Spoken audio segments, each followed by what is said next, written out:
அனைவருக்கும் வணக்கம். என் பெயர் சத்யபிரியா.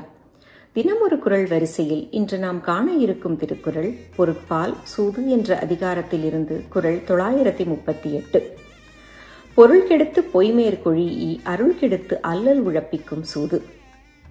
சூதாட்டம் ஒரு மனிதனை 4 நிலைகளில் சீரழிக்கும் என்று வள்ளுவர் கூறுகிறார்.